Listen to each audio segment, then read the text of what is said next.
이 시간 내가 어찌 아끼지 아니하겠느냐라는 제목으로 말씀을 전하겠습니다. 하나님께서는 우리 모든 그리스도인들의 삶을 향한 계획과 뜻을 가지고 계십니다. 믿습니까? 오늘 우리가 이 시간 이곳에 나와 하나님 앞에 예배드릴 수 있는 이유 또한 하나님께서 창세전에 세우신 모든 구속의 경륜 가운데 우리를 구별되게 선택하셨고 또 선택한 우리를 하나님께서 정하신 때에 부르셔서 구원하셨기 때문입니다. 믿습니까?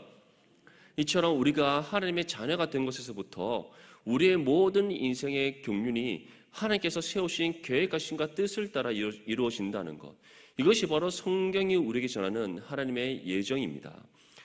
이에 대해 사도 바울은 다음과 같이 전합니다. 에베소서 1장 11절에서 12절 말씀에 모든 일을 그의 뜻의 결정대로 일하시는 이의 계획을 따라 우리가 예정을 입어 그 안에서 기업이 되었으니 이는 우리가 그리스도 안에서 전부터 바라던 그의 영광의 찬송이 되게 하려 하심이라. 이처럼 하나님께서 창세전에 우리를 구별되게 선택하신 이유, 선택한 우리의 삶을 향한 계획하심과 뜻을 세우신 이유, 그리고 그러한 우리를 구원하셔서 하나님 자녀 삼으신 이유, 그 모든 이유가 무엇이라고 말씀하고 있습니까? 이는 우리가 그리스도 안에서 전부터 바라던 그의 영광의 찬송이 되게 하려 하심이라. 다시 말해 하나님께서 우리를 구원하신 이유, 구원하시고자 창세전에 우리를 구별되게 선택하셔서 예정하신 이유, 그리고 그러한 우리의 삶을 향한 모든 계획과 뜻을 세우신 그 이유가 무엇이라고 말씀하고 있습니까? 그러한 우리의 삶을 통해 하나님께서 영광 받으시기 위함이다. 우리 주 예수 그리스도의 영광과 그 찬송이 되도록 하시기 위함이다 라고 우리에게 말씀하고 있습니다. 저와 여러분들이 바로 그러한 하나님의 뜻 가운데 부르심받은 하나님의 자녀라는 사실을 기억할 수 있기를 축복합니다. 우리가 그러한 사실을 기억한다면 우리의 삶이 얼마나 복된 삶입니까? 세상에 속한 사람들, 아무리 본인들이 이 땅 가운데 선한 삶을 살아가고 선한 공로를 쌓고 다른 사람들에게 의를 행한다 할지라도 그들의 삶이 하나님께 영광이 되지 않습니다. 하나님 앞에 거룩한 찬송이 되는 삶이 되지 않습니다. 하나님께서는 그러한 삶을 가르쳐 그들이 아무리 이 땅 가운데 선한 공로를 쌓고 의를 행한다 할지라도 그들은 죄 아래 갇혀 있기에 죄인에 불과하다라고 분명히 말씀하고 있습니다. 하지만 우리는 연약하고 부족할지 모르나 이미 하나님께 붙들림 받은 하나님의 자녀이고 구원받은 그리스도인이기에 우리의 삶이 반드시 하나님께서 세우신 계획하심과 뜻을 따라 나아가게 되어 있고 그러한 우리의 삶을 통해 하나님께서 영광 받으시고 또 하나님 앞에 거룩한 은혜의 찬송이 되게 하신다는 것, 그 사실을 믿고 살아가는 저와 여러분들이 되시기를 바랍니다. 이처럼 하나님께서는 우리 삶을 향한 분명한 계획하심을 가지고 있습니다. 우리가 스스로 우리의 삶을 살아간다라고 생각될 수 있지만 그렇지 않습니다. 우리가 스스로 생각하고 우리가 스스로 판단하여 살아가지만 우리의 모든 인생의 경륜은 이미 하나님께서 세우신 그 계획하심을 따라 나아가는 겁니다. 그렇다면 하나님께서 왜 우리의 인생의 계획을 세워놓으셨는가? 바로 우리를 통해 이 땅 가운데 이루시고자 하시는 하나님의 뜻이 있기 때문입니다. 믿습니까? 우리 그냥 살아가는 거 아닙니다. 한번 우리 자신을 돌아보십시오. 아니면 앞뒤 좌우하면 서로의 모습을 바라보십시오. 어떻게 보이십니까? 앞뒤 좌우를 보이는 성도분의 모습이 아름다운 모습을 보십니까? 아니면 오늘 이 왼수가 왜 왔지? 이런 생각이 드시는 거 아닙니까? 정말 아름다운 성도의 모습이죠. 그리고 우리의 모습을 바라볼 때 서로가 서로의 모습을 바라볼 때 우리가 또 서로가 또 부족한 모습들, 연약한 모습들 우리 다 알고 있습니다. 하지만 그럼에도 불구하고 하나님께서는 그러한 우리들, 질그릇과 같은 우리를 들어 사용하셔서 위대한 하나님의 영광의 뜻을 이 땅 가운데 이루신다는 사실을 믿을 수 있기를 바랍니다. 그래서 우리의 인생이 복된 삶이고 가장 영광스러운 삶인 겁니다. 그렇다면 하나님께서 우리를 통해 이 땅 가운데 무엇을 이루시기를 원하는가? 어떠한 뜻을 이루기 위해 우리 삶을 향한 계획을 세워놓으셨는가? 그것을 가르쳐 예수님께서는 하나님의 나라와 의다라고 우리에게 말씀했습니다. 그래서 너희는 이 땅에서 무엇을 먹고 마시고 입을까 걱정하고 염려하지 말고 오직 무엇을 먼저 구하고 찾고 두드려라? 하나님의 나라와 의를 구하고 찾고 두드려라. 우리에게 말씀하셨던 겁니다. 하나님의 나라를 이루어가는 방식은 다를 수 있습니다. 하나님의 의를 이 땅 가운데 이루시는 그 방식은 서로 다를 수 있습니다. 왜냐하면 이 각 사람을 향한, 각 그리스도를 향한 하나님께서 세우신 그 인생의 경륜의 계획이 다르기 때문에 이뤄가는 방식은 다를 수 있습니다. 그렇기 때문에 우리에게 주어진 은사 또한 다른 겁니다. 누구에게는 하나님께서 지식의 은사를 주시고 또는 누구에게는 지혜의 은사를 주시고 누구에게는 또 믿음의 은사를 주시고 누구에게는 영적 능력의 은사를 주시는 겁니다. 각자에게 주시는 은사가 다르고 각자가 받은 달란트가 다릅니다. 하지만 궁극적으로 하나님께서 우리를 통해 이루시고 하시는 그 공통된 목적이 있다는 겁니다. 그것이 무엇입니까? 하나님의 나라와 의라는 것. 그래서 우리는 먼저 하나님 나라와 의를 구하고 찾고 두드리며 또 그것을 우리가 구해야 되는 겁니다. 그리고 우리가 하나님께서 이끄시는 바 그 뜻을 따라 순종하며 나아갈 때 하나님께서 우리의 인생의 경륜 가운데 세우신 그 계획하심을 따라 우리가 나아가게 되고 궁극적으로 이 땅 가운데 하나님의 나라와 의를 이루는 거룩한 믿음의 삶이 되는 겁니다. 이 사실을 믿으며 언제나 하나님 나라와 의를 구하고 찾고 두드리고 또 하나님께서 말씀을 통해 우리에게 깨닫게 하시는 바 그 뜻을 따라 나아가는 저와 여러분들의 삶이 될 수 있기를 소망합니다. 이처럼 하나님께서는 우리의 삶을 향한 분명한 계획하심과 뜻을 가지고 계시는데 때로는 우리의 연약함으로 우리의 부족함으로 또는 우리의 문제로 인하여서 그런 하나님의 계획하심과 뜻을 따라 나가는 우리의 걸음이 멈춰질 때가 있습니다.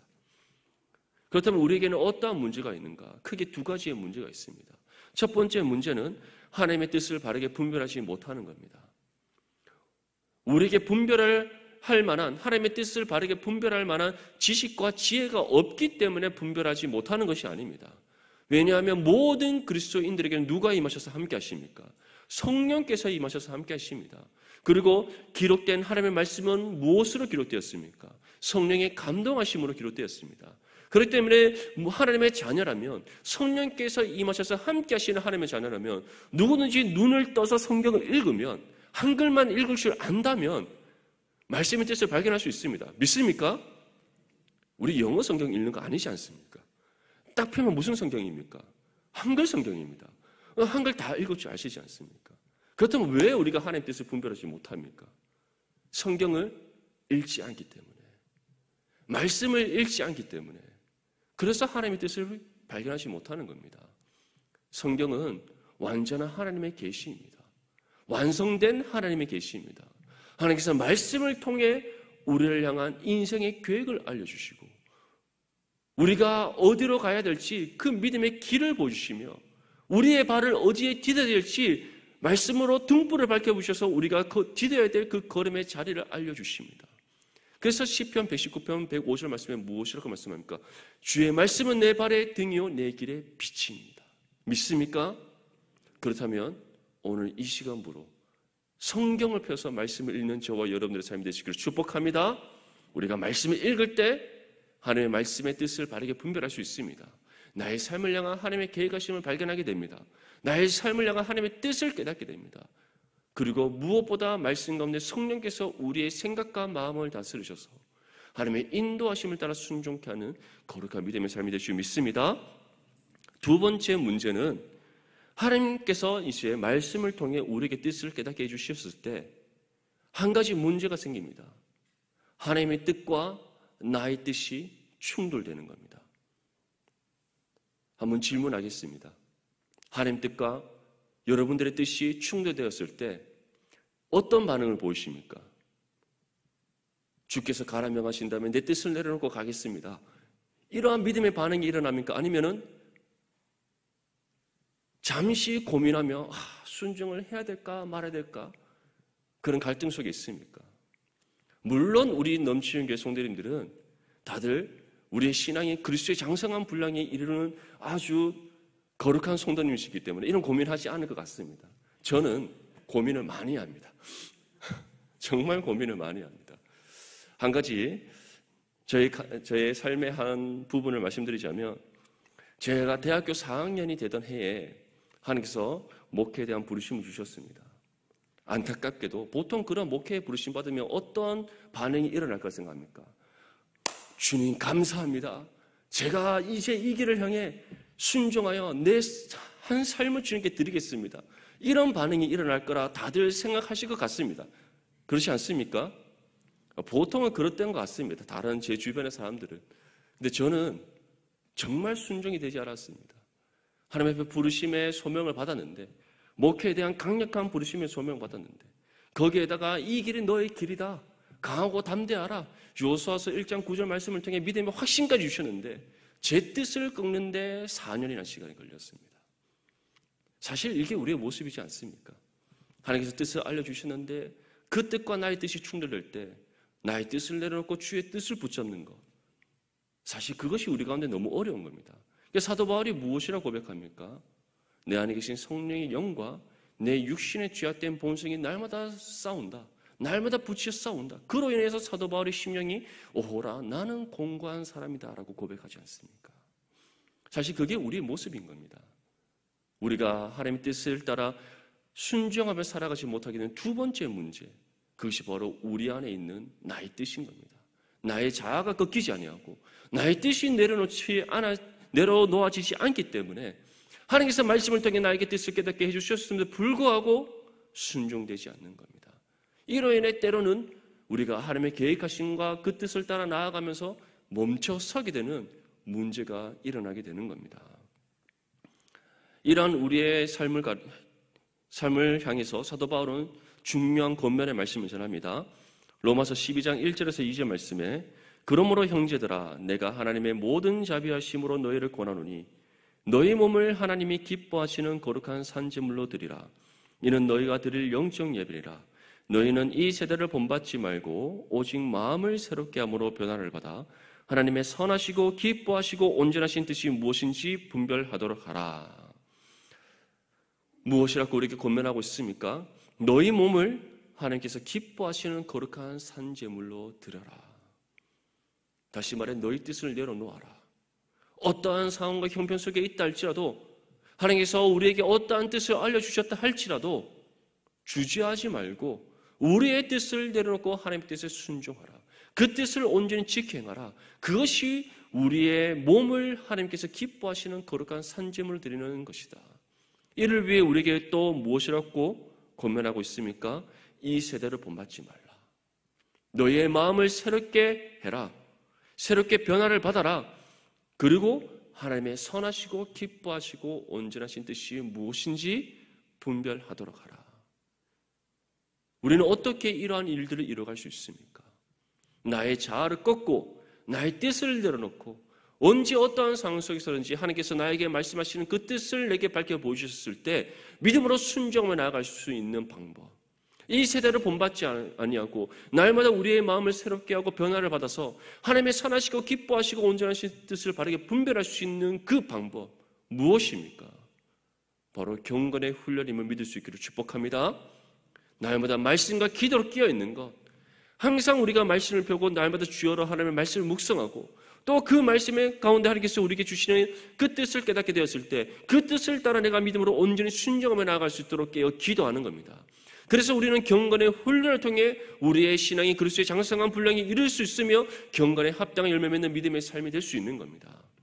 언제나 어떠한 상황 속에서든지 경건의 훈련에 힘쓰므로써 우리의 삶을 향한 하나님의 뜻을 따라 믿음으로 온전히 순종하는 저와 여러분들의 삶이 될 수 있기를 바랍니다. 이 세대를 본받는 것이 아니라 이 죄악되고 악한 세상을 본받아 살아가는 것이 아니라 언제나 말씀과 기도로 깨어 있어서 우리의 심령이 새롭게 변화를 받고 하나님의 그 뜻을 분별하게 깨달아 그 뜻에 합당한 믿음의 삶으로 나아가는 저와 여러분들이 될 수 있기를 축복합니다. 이처럼 하나님께서는 모든 그리스도인들을 향한 모든 믿음의 성도를 향한 하나님의 계획하심과 뜻이 있습니다. 그리고 그러한 계획하심과 뜻을 따라 우리가 나아갈 수 있도록 하나님께서는 이 말씀을 주셨습니다. 우리는 말씀을 읽고 묵상함으로 우리의 삶을 향한 하나님의 뜻을 깨달을 수 있고 또 그 말씀 붙잡고 우리가 성령께 기도함으로써 성령으로부터 능력과 도움의 은혜의 손길을 받아 그 뜻을 따라 순종하는 삶을 살아갈 수 있습니다. 오늘 우리가 마지막으로 읽었던 이 요나서의 말씀을 한번 살펴보십시오. 하나님께서 선지자 요나에게 주셨던 하나님의 뜻이 무엇이었습니까? 저 큰 성읍 니느웨에 가서 하나님의 심판의 말씀을 전하는 것이었습니다. 하나님께서 요나를 통해 그 큰 성읍 니느웨에 가서 하나님 심판의 말씀을 전하라 하신 이유가 무엇입니까? 실질적으로 그 큰 성읍 니느웨를 심판하시기 위해서였습니까? 그렇지 않습니다. 그 큰 성읍 니느웨를 구원하시기 위해 선지자 요나의 입술을 통해 하나님의 심판의 말씀이 선포되었을 때 그 니느웨 성읍에 사는 모든 사람들이 자신의 죄를 깨달아 하나님 앞에 회개하도록 하시기 위해, 또 하나님을 믿어 구원받도록 하시기 위해 선지자 요나를 니느웨 성읍으로 보내어 하나님의 심판의 말씀을 전하고자 하셨던 겁니다. 그런데 니느웨가 선지자 요나가 어떻게 반응합니까? 곧장 니느웨로 달려갔습니까? 그렇지 않습니다. 선지자 요나는 하나님 뜻에 불순종하여 욥바로 가서 다시스로 가는 배에 올라탔습니다. 그것이 무엇을 보여줍니까? 하나님의 뜻과 요나의 뜻이 충돌하였을 때 요나는 무엇을 선택한 겁니까? 하나님 뜻에 순종하기보다 자신의 뜻을 붙잡는 그 죄악된 선택을 했던 겁니다. 하지만 하나님께서는 그 요나를 그 상태로 내버려 두시지 않으시고 이제 그의 심령을 돌이키십니다. 그의 생각을 꺾으십니다. 그의 자아를 내려놓게 하십니다. 하나님의 뜻에 순종하게 하시는 은혜를 베풀어 주셨습니다. 그러한 은혜 가운데 이제 요나가 니느웨로 달려가서 정말 열심히 하루 동안 그 니느웨 성읍을 돌아다니며 하나님의 심판의 말씀을 전했습니다. 그랬더니 어떠한 일이 일어났더라? 그들이 자신의 모든 죄를 자복하여 하나님께 회개하였더라. 하나님을 믿었더라. 그 가운데 하나님께서 니느웨를 구원하셨더라라는 놀라운 하나님의 구원의 은혜의 역사가 임했습니다. 만약에 우리가 그러한 하나님의 은혜의 역사를 우리의 눈으로 직접 목격했다면 어떤 믿음의 반응이 일어나야 되겠습니까? 하나님 정말 감사합니다. 정말 저 니느웨 성읍이 죄악된 성읍이었고 하나님의 임박한 심판의 진노 아래 놓여있던 니느웨 성읍이었지만 나를 통해서 하나님의 말씀을 전하게 하시고 이를 통해 그들이 하나님 앞에 자복하고 회개하며 그들이 하나님을 믿어 구원받게 하신 은혜, 그 은혜를 또한 내가 직접 보고 경험케 하신 은혜 감사합니다라고 영광을 올려드려야 되지 않겠습니까? 그런데 요나의 반응은 어떠했습니까? 니느웨 성읍이 하나님 앞에 구원받는 그 은혜의 장면을 목격함에도 불구하고 요나가 매우 싫어하며 성을 내고 있더라. 너무나 안타까운 요나의 모습이지 않습니까? 사실 우리에게도 이런 모습이 있지 않습니까? 나의 뜻을 겨우겨우 내려놓고 이제 하나님 뜻에 순종했는데 그 결과로 하나님께서 놀라운 은혜의 역사를 우리에게 보여주셨는데 나의 삶을 통해 이루시고자 하시는 하나님의 뜻이 이 땅 가운데 이루어지는 그 은혜의 광경을 목도하게 하셨는데 그 순간 하나님 앞에 감사와 영광과 찬송이 나오는 것이 아니라 하나님을 향해 원망하는 우리의 모습은 없습니까?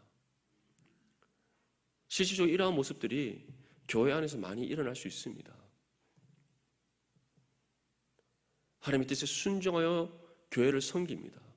교사로 섬기고 찬양대로 섬기고 찬양단으로 섬기고 또 안내로 섬기고 새가 족보로 섬기고 여러 각종 모양으로 섬깁니다. 또 우리의 섬김을 통해 아름다운 하나님의 은혜의 열매가 맺어집니다. 그런데 그때 우리 눈에 보이는 겁니다. 왜 나의 섬김을 통해 내가 싫어하는 저 사람이 은혜를 받지? 나와 갈등 속에 있는 저 사람의 신앙이 회복되지? 옆에 스쳐 지나가기만 해도 불쾌한 저 사람이 왜 하나님께 나와 눈물로 회개하며 기도하지? 우리의 눈에 보일 때가 있습니다. 그럴 때 어떠한 마음이 듭니까? 하나님, 저의 아름다운 믿음의 섬김을 통해 저 불쌍한 영혼이 회개한 거 감사합니다. 이런 은혜의 고백이 나옵니까? 사실 잘 나오지 않습니다. 원망의 기도가 나오지 않습니까? 하나님, 어찌하여 저 영혼이 회개합니까? 어찌하여 저 영혼이 은혜 받습니까? 이런 혹시 기도 나오지 않습니까? 지금 우리 디모데 한 형제가 웃는 걸 보니까 그런 마음이 많이 일어나는 것 같습니다. 아멘? 우리의 모습이 다 그런 모습입니다. 요나와 같은 모습. 그래서 요나 이름이 뭡니까? 요나지 않습니까? 정말 우리 모습이지 않습니까? 저는 요나를 읽으면 읽을수록 저의 모습이 너무나도 많이 나타나기 때문에 정말 하나님께서는 신실하시다. 어떻게 숨김없이 나의 모습을 다 보게 하실까? 제가 전에도 말씀드렸지만 제 속에는 분노가 많습니다. 저는 기질상 이게 다혈질적인 기질도 있고 약간 단집질적인 기질이 있기 때문에 분노가 많습니다. 내 뜻대로 되지 않는 그 광경을 지켜보지 못합니다. 계획한 바 뜻이 있다면 반드시 이루어져야 됩니다. 길이 없다면 길을 만들어야 되고 산이 가로막고 있으면 터널을 뚫어야 되는 성격입니다. 그런데 사역을 하다 보니 그것이 됩니까? 되지 않습니다. 맞죠? 산이 가로막히면 주님, 이 산이 저 산을 저쪽으로 옮겨 주시옵소서. 때로는 이렇게 묵묵하게 때를 얻든지 뭐든지 기도하면서 인내할 때가 있습니다. 인내가 됩니까? 정말 되지 않습니다. 저에게 제 삶에 있어서 인내란 것은 정말 지구 반대편에 있는 것과 같기 때문에 너무나 힘들 때가 있습니다. 우리 디모데 지체들을 바라볼 때 얼마나 사랑으로 품어야 됩니까? 사랑으로 품는 것이 때로는 너무나 괴로울 때가 있습니다. 언제까지 참아줘야 되고 언제까지 인내해야 되고 언제까지 품어줘야 됩니까? 그럼에도 불구하고 저는 저들을 이해하기 위해서 저의 뇌를 풀가동하고 있습니다. 언젠가는 이해되겠지. 그랬더니 한 지체가 얘기합니다. 목사님, 이해하는 것이 아니라 공감을 하는 거예요. 공감이 되지 않습니다. 어떻게 해야 될지. 이처럼 요나의 모습이 우리의 모습이지 않습니까? 하나님의 놀라운 뜻이 이루어졌음에도 불구하고 내 뜻과 맞지 않다고 해서 원망하고 불평하는 우리의 모습. 그러한 요나를 향해 하나님께서 무엇이라고 말씀합니까? 요나서 4장 4절 말씀에 여호와께서 이르시되 내가 성내는 것이 옳으냐 하시니라. 분명히 기억하십시오. 우리의 섬김을 통해 아름다운 은혜의 열매가 맺어질 때 때로는 내가 원치 않는 사람에게도 그 은혜가 임할 때가 있습니다. 내가 원치 않는 상황 속에서 그 은혜의 역사가 일어날 때가 있습니다. 하지만 그것 또한 하나님의 뜻이라는 사실을 우리가 믿는다면 우리는 하나님을 향해 원망하고 불평하는 것이 아니라 나의 그 모든 죄악된 생각과 마음을 내려놓고 주님 감사합니다. 주님께 영광 올려드립니다라는 신앙의 고백이 우리의 입술을 통해 선포될 줄 믿습니다. 하나님께서 내가 성내는 것이 옳으냐는 이 말씀을 전했을 때 요나는 다음과 같이 반응합니다. 우리 본문 5절 말씀 함께 읽겠습니다. 시작. 요나가 성읍에서 나가서 그 성읍 동쪽에 앉아 거기서 자기를 위하여 초막을 짓고 그 성읍에 무슨 일이 일어나는가를 보려고 그 그늘 아래에 앉았더라. 요나의 모습은 이런 겁니다. 지금 니느웨 성읍에 하나님의 놀라운 구원의 은혜의 역사가 임했습니다. 그랬는데 요나가 이제 성읍 동편 쪽에 이제 앉아서 자기를 위해 초막을 지었다. 다시 말해 한 텐트 같은 이제 작은 자기 혼자 앉아서 쉴 수 있는 공간을 만든 겁니다. 그리고 거기에 앉아서 니느웨 성읍의 사람들이 어떻게 앞으로 행동하느냐 내가 한번 똑똑히 지켜보겠다. 그렇게 보고 있는 겁니다. 다시 말해 그 니느웨 성읍의 사람들이 하나님으로부터 받은 그 구원의 은혜에 합당하게 그들이 살아가느냐, 그 은혜에 합당하게 믿음으로 반응하느냐, 내가 똑똑히 지켜보겠다. 저들이 언제까지 그 은혜에 반응하여 살아가느냐, 내가 똑똑히 한번 살펴보겠다. 그런 죄악된 생각과 마음으로 그 초막을 짓고 앉아서 지금 지켜보고 있는 겁니다. 이러한 모습을 가리켜 예수님께서는 다음과 같이 말씀합니다.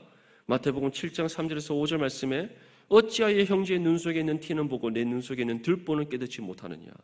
보라, 내 눈 속에 들보가 있는데 어찌하여 형제에게 말하기를 나로 내 눈 속에 있는 티를 빼게 하라 하겠느냐.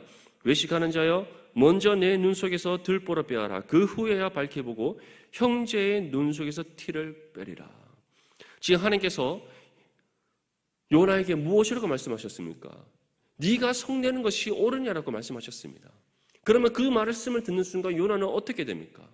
자신의 마음을 돌아봐야 됩니다. 자신의 행동을 다시 살펴봐야 됩니다. 지금 나의 행동과 나의 생각과 나의 마음이 하나님 뜻에 합당하냐 합당하지 않느냐, 그리고 이것이 하나님 앞에 어떠한 죄인가를 지금 자신이 돌아봐야 됩니다. 그런데 그 말씀을 들었음에도 불구하고 그 말씀을 무시한 채 어떻게 행동하고 있습니까? 내가 저 구원받은 니느웨 성읍 사람들 언제까지 그 은혜에 합당하게 살아가는지 내가 지켜볼 거야. 저 사람들이 하나님 앞에 어떻게 믿음의 삶을 살아가는지 돌아볼 거야. 지켜볼 거야. 내가 면밀히 살펴서 저들이 어떠한 실수를 하는지, 어떠한 잘못을 하는지, 저들이 어떻게 불신앙적인 삶을 살아가는지 내가 똑똑히 살펴보고 지켜볼 거야. 정말 죄악된 생각과 마음을 가지고 잘못된 심보를 가지고 지금 니느웨 성읍 동편에 앉아 초막을 지켜보고 있는 겁니다. 그러한 우리의 모습이 어떠한 모습이라고 예수님께서 말씀합니까? 우리는 눈을 가리고 있는 죄의 들보는 발견하지 못한 채 눈에 보이지 않는 상대편의 눈 속에 있는 티를 빼려고 하는 교만하고 죄악된 모습이다. 그것이 바로 지금 요나의 모습이라는 사실을 우리에게 말씀하고 있습니다. 사랑하는 성도 여러분, 우리에게 이런 모습 없습니까? 나의 삶은 돌아보지 않은 채 내가 지금 하나님과 나의 관계가 어떠한 관계 속에 있는지, 내가 하나님과 어떠한 영적인 신앙 관계 속에 있는지, 내가 하나님과 깊은 영적인 사귐의 관계 속에 있는지, 아니면 내가 하나님과 멀어져 있는지 우리의 삶을 돌아보지 않은 채 주변의 다른 사람들을 보면서 이 사람은 저런 사람이야, 저 사람은 이런 사람이야, 교회 안에서 이렇게 해서는 안 돼, 저렇게 해서는 안 돼, 우리 눈에 보이는 대로 생각하고 판단하며 정죄하고 있지는 않습니까? 만약 우리에게 그러한 모습이 있다면 지금 그러한 모습이 요나와 같은 모습이라는 사실을 기억하며 하나님 앞에 우리의 그 모든 죄악들을 내어놓고 회개할 수 있기를 축복합니다. 하나님께서 결코 원하시는 모습이 아닙니다. 상대방의 허다한 허물을 덮어줄 수 있는 것이 그리스도인들의 실천해야 될 그리스도의 사랑입니다. 한 몸이나 지체는 내 몸같이 사랑하고 섬김이 일어나야 되는 것이 그리스도의 삶의 모습입니다. 그것이 예수 그리스도의 제자가 살아가야 될 삶의 모습입니다. 그런데 요나의 모습은 어떤 모습입니까? 상대방의 허물을 발견하려고 하고 그 허물을 들춰내라고 그 허물이 눈에 보이는 대로 판단하고 정죄하려고 하는 죄악의 모습이라는 것을 우리에게 보여주고 있는 겁니다. 이러한 죄악을 범하고 있음에도 불구하고 하나님께서 요나에게 다음과 같은 긍휼의 은혜를 베풀어 주십니다. 본문 6절에서 8절 말씀에 하나님 여호와께서 박넝쿨을 예비하사 요나를 가리게 하셨으니 이는 그의 머리를 위하여 그늘이 지게 하며 그의 괴로움을 면하게 하려 하심이었더라. 요나가 박넝쿨로 말미암아 크게 기뻐하였더니 하나님이 벌레를 예비하사 이튿날 새벽에 그 박넝쿨을 갉아먹게 하심에 시드니라. 해가 뜰 때에 하나님이 뜨거운 동풍을 예비하셨고 해는 요나의 머리에 쪼임에 요나가 혼미하여 스스로 죽기를 구하여 이르되 사는 것보다 죽는 것이 내게 나으니이다 하니라. 하나님께서 무엇을 요나를 위해서 예비하셨습니까? 박넝쿨을 예비하셨다. 그 박넝쿨을 막 이제 요나 머리 위에 자라게 하셔서 그 중동 지방의 한낮에 내리쬐는 그 햇볕을 피하게 하셨습니다. 다시 말해 요나의 마음을 위로하시기 위해 하나님께서 그 박넝쿨을 예비하셔서 그 햇빛을 중동의 그 한낮에 뜨겁게 내리쬐는 그 햇빛을 피하게 하시는 은혜를 베풀어 주신 겁니다. 그랬더니 요나가 어떻게 반응합니까? 아주 그가 크게 기뻐하였더라. 그런데 하나님께서 또 한밤에 어떻게 하십니까? 벌레를 일으키셔서 그 모든 박넝쿨을 갉아먹게 하십니다. 그랬더니 요나가 또 어떻게 합니까? 막 실망하고 하나님 향해 원망하면서 스스로 죽기를 구하여 이르되 사는 것보다 죽는 것이 내게 나으니이다. 참 요나의 모습이 우리의 모습이지 않습니까? 우리가 누군가를 인하여서 상처받고 헐벗고 여러 가지 마음의 아픔과 상처 가운데 있을 때 하나님께서 우리를 위로하십니다. 그래서 하나님께 우리가 크게 기뻐하며 감사를 드리는데 또 다른 시험과 시련이 우리가 다가왔을 때 하나님께서 우리에게 주신 그 은혜는 도토리 까무치지 다 까먹어버리고 그새 또 하나님을 향하여 원망하지 않습니까? 요나의 모습이 참 우리의 모습이지 않습니까? 하나님께서 요나에게 무엇을 말씀하고 있는 겁니까? 박넝쿨을 주신 이가 하나님이시면 그것을 거둬가시는 분은 누구시다? 하나님이시다. 그렇다면 저 큰 니느웨를 심판하시는 하나님 분은 누구시다? 하나님이시다. 반대로 그 큰 성읍 니느웨를 구원하시는 이도 누구시다? 하나님이시다. 모든 것이 누구의 손에 달려있다는 겁니까? 하나님의 손에 달려있다. 모든 것이 누구의 뜻에 의해서 이루어지는 겁니까? 하나님의 뜻에 이루어지는 겁니다. 그것을 지금 알려주는 겁니다. 저 큰 니느웨 성읍을 심판하려 하셨던 이도 하나님이시라며 그 큰 성읍 니느웨를 구원하시도 하나님이시고 그 모든 것이 또한 하나님의 뜻에 의해 이루어진 일이다. 너에게 박넝쿨을 예비하여서 그늘을 지어 그 뜨거운 태양빛을 피하게 하신 이도 하나님이시라며 그 박넝쿨을 걷어가신 이도 하나님이시다. 모든 것이 하나님의 계획하심과 뜻 가운데 이루어지는 이요 하나님께서 베풀으시는 전적인 은혜 가운데 이루어지는 섭리라는 사실을 알려주는 겁니다. 그런데 요나는 무엇만을 바라봅니까? 자신의 상황만을, 자신의 지금 마음의 상태만을, 자신의 처해 있는 현재의 모습만을 바라보는 겁니다.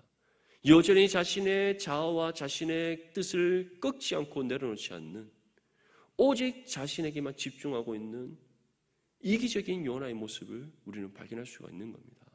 사랑하는 성도 여러분, 분명히 기억하십시오.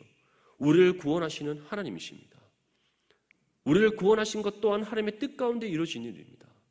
모든 것이 하나님의 그 계획하신 것 뜻 가운데 우리의 모든 인생의 여정이 진행된다는 사실을 믿는다면, 우리의 상황 가운데 어떠한 일이 일어난다 할지라도 그 모든 것 또한 하나님의 그 모든 섭리하심과 그 계획하신 것 뜻 가운데 이루어지는 이라는 사실을 기억하시기를 축복합니다. 그것을 우리가 기억한다면 어떠한 상황과 형편 속에 있다 할지라도 우리는 실망하지 않게 됩니다. 하나님을 원망하지 않게 됩니다. 하나님을 향해 불평하지 않게 됩니다. 내가 원하지 않는 일이 이루어진다 할지라도, 내가 원하지 않는 사람에게 하나님의 은혜가 임한다 할지라도 그것으로 인해서 우리가 시기하거나 질투하거나 또는 하나님을 원망하지 않습니다. 오히려 하나님께 감사하고 하나님께 영광 올려드리는 거룩한 믿음의 삶이 될 줄 믿습니다. 하나님께서는 스스로 죽기를 구하여 이르는 사는 것보다 죽는 것이 내게 나으니다 라고 지금 하나님 향해 한탄하며 원망하는 그 요나에게 다음같이 말씀합니다. 우리 본문 10절과 11절 말씀 함께 읽겠습니다. 시작. 여호와께서 이르시되 내가 술고도 아니하였고 제배도 아니하였고 하룻밤에 났다가 하룻밤에 말라버린 이 박농쿨을 아꼈거든. 하물며 이 큰 성읍 니느웨에는 좌우를 분별하지 못하는 자가 12만여 명이요 가축도 많이 있나니 내가 어찌 아끼지 아니하겠느냐 하시니라. 아멘. 하나님께서는 우리에게 무엇을 깨닫기를 원하시는 겁니까? 하나님의 마음을 깨닫기를 원하시는 겁니다. 아멘. 그렇다면 우리는 하나님의 마음을 어떻게 알 수 있습니까? 하나님의 마음이란 곧 우리를 향한 하나님의 뜻입니다. 어떻게 우리는 하나님의 마음, 그 하나님의 뜻을 분별하게 깨달을 수 있습니까? 다시금 말씀드리지만 성경을 펴시면 됩니다. 영어로 적혀져 있지 않고 히브리어로 적혀지지 않고 헬라어로 적혀져 있지 않습니다. 무엇으로 적혀져 있습니까? 한글로 적혀져 있습니다. 성경을 펴서 눈을 뜨고 읽을 수 있기를 축복합니다. 예, 말씀을 읽을 때 우리는 우리를 향한 하나님의 마음을 헤아릴 수 있습니다. 말씀을 읽고 묵상할 때 우리를 향한 하나님의 뜻을 깨달을 수 있습니다. 또한 그 말씀 가운데 하나님께서는 우리의 생각, 우리의 마음, 우리의 의지를 꺾으시고 우리의 뜻을 내려놓게 하시며 하나님의 뜻을 붙잡고 믿음으로 순종케 하시는 은혜를 베풀어 주십니다. 우리가 순종할 때, 하나님의 말씀의 뜻을 붙잡고 순종할 때 하나님께서는 우리의 삶을 통해 은혜의 역사를 이루십니다. 우리가 순종할 때 놀라운 하나님의 뜻이 하늘에서 이루어진 것처럼 우리를 통해 이 땅 가운데 이루시고자 하시는 하나님의 뜻이 이루어집니다. 우리가 말씀의 뜻을 순종하며 나아갈 때 우리의 삶을 통해 놀라운 복음의 역사가 이 땅 가운데 이루어집니다. 그 사실을 믿고 언제 어떠한 상황 속에서든지 하나님 뜻이 우리 가운데 밝혀져 깨닫게 되었을 때 나의 뜻을 내려놓고 주의 뜻에 믿음으로 순종하는 저와 여러분들의 삶이 될 수 있기를 축복합니다. 마지막으로 사무엘상 15장 22절 말씀에 다음과 같이 말씀합니다. 사무엘이 이르되 여호와께서 번제와 다른 제사를 그의 목소리를 청정하는 것을 좋아하신 같이 좋아하시겠나이까. 순종이 제사보다 낫고 듣는 것이 순령의 기름보다 나으니. 할렐루야.